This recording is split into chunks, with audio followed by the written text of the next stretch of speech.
waman nabi juga. Siapa dulu Rasul dan Nabi-Mu yang kau ikuti di dalam beragama?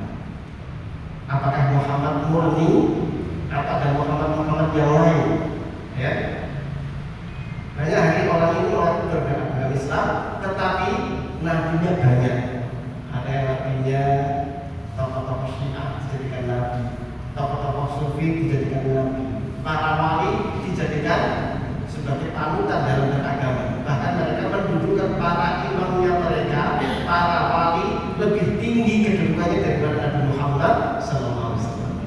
Maka orang ini tidak akan selamat.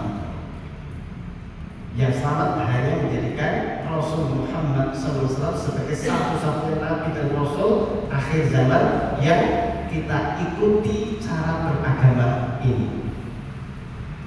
Nah, kita mengikuti Nabi Muhammad hanya berapa persen saja, Pak. Sunnah Nabi yang kita amalkan hari ini mungkin baru 20%. 80% masih mengikuti ajaran-ajaran Syiah, ajaran-ajaran Sufi, ajaran-ajaran tarekat-tarekat yang tidak jelas. Kita ambil aja, Pak. Ya, saya berani mengatakan seperti ini karena saya mantan. Dulu saya di situ, ya. Dan saya takut dipecat lagi karena saya nggak berada di instansi yang seperti masih takut gitu, Pak. Nah, dulu ketika saya masih bekerja menyampaikan materi seperti bahaya, ya, bahaya. Nah, sekarang saya tidak akan menjalankan sebagai seorang gubernur atau bupati, nggak ada urusan dunia, ya. Sehingga yang hak saya katakan hak, yang batil kita katakan batil. Jadi itu hisab di alam kubur itu sudah ada. Begitu roh ditaruh, jasad ditaruh di alam di lahat, kita pulang datang dua malaikat sudah melakukan 2-3 pertanyaan lagi. Nah, nanti setelah kiamat baru ada pertanyaan tentang sholat, pertanyaan tentang masa mudanya, kemudian harta dari mana dan seterusnya. Saya kira itu.